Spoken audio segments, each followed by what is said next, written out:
Hello, lovely people. Welcome to another Book Chat wrap-up. Dooby dooby dooby dooby dooby dooby dooby dooby dooby doo. Dooby dooby dooby dooby dooby dooby dooby dooby Sophie Vlogs. I have a little bit of a cold this week. I'm going to try and be concise because my brain is a little bit like, ooh. So, that's a technical medical term, I think you'll find. So, I have 4 books I want to talk about this week. I'm just going to dive into it and go for it. I'm going to start off with This Is Going to Hurt by Adam Kay. This is a book which my friend lent me. I went to visit and she was just like, you have to read this book, you'll absolutely love it, it's really, really good.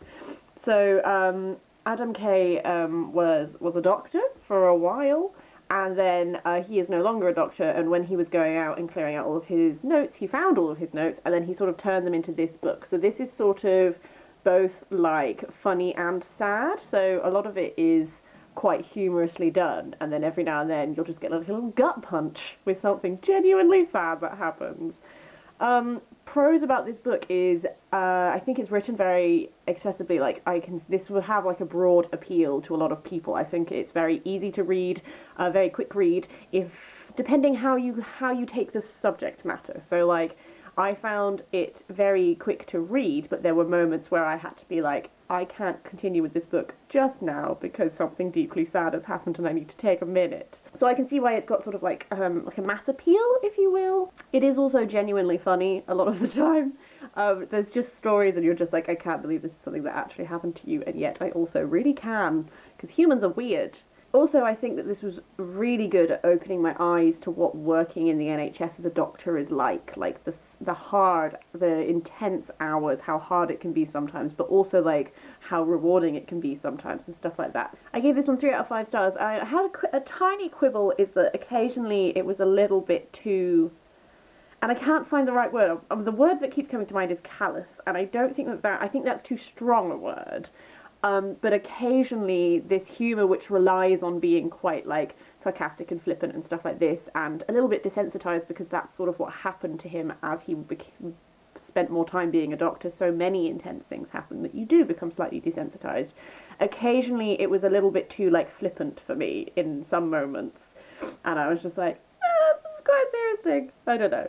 But on the whole, I did really enjoy it, and I definitely understand why my friend was raving about it. After that is something completely different, and that's the Elder Edda, also known as the Poetic Edda. This translation is by Andy Orchard.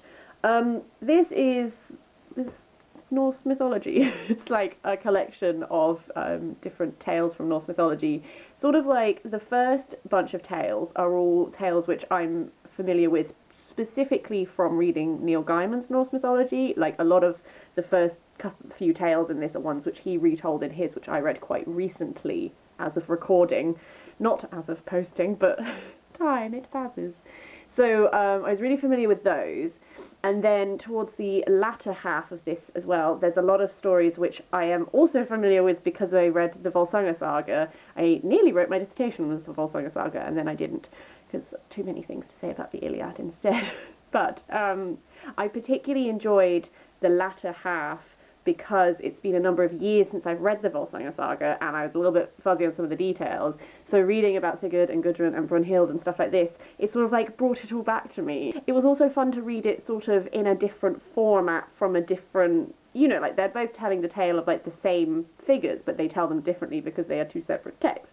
So that was a particular highlight for me. That was the bit which I found myself particularly enjoying, because I was discovering new things and also reminiscing on old things that I already knew at the same time, which was quite a nice place to be. I took a few issues with some of the marketing of this book, and it's so pernickety, and I get that, but I'm also going to talk about it.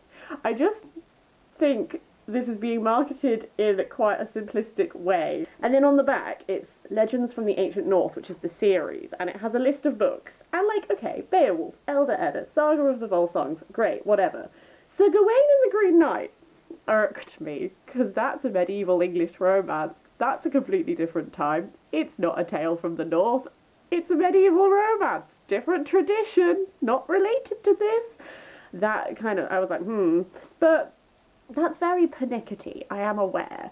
And the translation itself I enjoyed, particularly that a lot of the kennings were kept, like he deliberately kept those, and I really enjoy kennings, which are like ways of referring to things sort of kind of, so like the whale road is another word for the sea.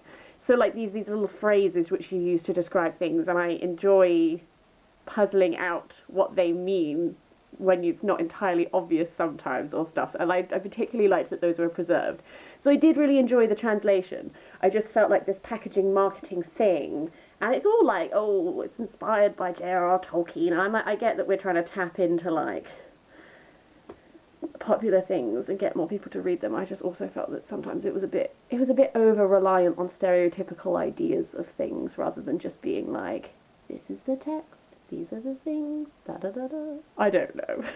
The final two books are actually the fourth and fifth book in a series, but I'm going to try and talk about them in a vaguely spoiler-free manner, so that depending where you're at with the series, / even if you've never heard of the series, you can still listen to the thoughts. That is A Little Knowledge and All Good Things from Emma Newman's Split World series. The Split World series is brilliant. I love it. It's like set in Bath originally, which is near where I live, which is why I was like, ooh, interesting. And the idea is that, shockingly, the worlds are split. There's Mundanus, which is where we live, where humans exist, and then there's the Nether, which is where all of the Fae live, which is like a mirror city, and certain buildings, particularly like historical buildings, have an exact mirror in the Nether, and that's how you can like travel between the two. And there's also Exilium, which is where the Fae are exiled to, and they can't really get out of there. And so then it explores our main character, Cathy, who is from the Poppy family, all these different fairy families named after flowers, which have patron fae. So like Lord Poppy is Cathy's patron. And essentially she wants to escape the world because although our world time has moved on, things have changed, in the Nether they all still have pretty much like Victorian ideals of like gender roles, and women aren't allowed to have property and can be married off without their say and all this stuff. So Cathy would like to escape, and she does for a bit, and then she gets dragged back in, obviously. So that's like our basic setup. By this point, things have gotten much more complicated. We've got things like sorcerers introduced, and who are they good, are they bad? There's a discussion to be had there. There are these things called arbiters, which are like people who've had their souls taken out of their bodies, so they can function as like policemen who are entirely fair and they just go by the book. But then also, let's look at the ethics of taking people's souls out of their body just so they can have good policemen. Like, what? So by this stage, we're having some real complex looks at, is it possible to change the way these worlds work? One theme that runs throughout this is Cathy is really inspired by the suffragettes. Like her governess, when she is younger, teaches her about suffragettes and suffragists, and that like is part of what inspires her to think she can make a change. So we have a real exploration of, how do you change this culture that seems so hard to change? Do you do what the suffragists did, which is you rely upon democratic rules and you try and argue for rights and legal rights to develop, that sort of thing? Can you get somewhere with that? Versus, do you go down the suffragette route of militant activism? Is that necessary in order to actually make people pay attention and make a change? This is very consciously drawing on those ideas and exploring them in this situation, which I found very interesting because like this direct relating it to something that you know is always quite a good way of getting you to connect to something. And also, like, it's a damn good question. Like, how do you change this system that is so entrenched? And there are so many, multiple people in this have so many different ways of trying to achieve their aims that it's interesting to see what is actually given effectiveness and how do you reconcile all of these things. I also enjoyed that there was a little bit more of a look just outside of, like, British like Fae society, because we have a character who's American who is trying to engineer like American independence. We have a character who has their people have recently learnt about Indian independence that happened, and they're like, hang on a biscuit, none of you told us about this, we want this, what the fuck, and all this stuff. So there's some wider explorations happening in these two, which I really enjoyed. I thought on the whole, cracking finish to a series. Wasn't expecting where it went. Loved seeing how it went. There's all these repercussions, which I'm like thinking about now and mulling over and stuff. A small critique is I felt like there were a few moments of either people dying to achieve an aim and that seemed quite rushed, slash, like, sometimes it felt like so and so only really existed just to die and then cause us some emotional distress, and I was like, kind of wanted a little bit more. And then there was a character or two that acted in some ways to make some plot points happen, and I was not sure whether I felt like that was super in character. If you've read this, you'll probably know who I'm hinting at. There was like one figure who I just felt like it seemed like a little bit of a character change. But those are my only minor quibbles. I gave both of these 4 out of 5 stars because I thought they were just cracking and brilliant. It's been very nice to dip back into Emma Newman's sort of like fantastical work. I'm really enjoying her science fiction series at the moment. And I read the other ones of these like 4 years ago, and I just never finished them until now. So it was nice to finally finish this. I'm trying to finish my series after I called myself out with that video where I was like, oh, look at all the series I haven't finished, and now I'm trying to make a change. But yeah, they were absolutely brilliant. I can't recommend the Split World series enough. I think it is really great, Fae-inspired, like, I was about to call it television. If only, that would be brilliant.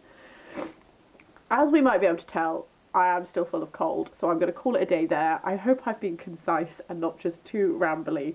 I'm going to go have some Lemsip now. By the time this is posted, I'll be okay. I'm peak cold. I hope you're having a lovely day. I hope your week is delightful. I will see you next week for something a little bit different.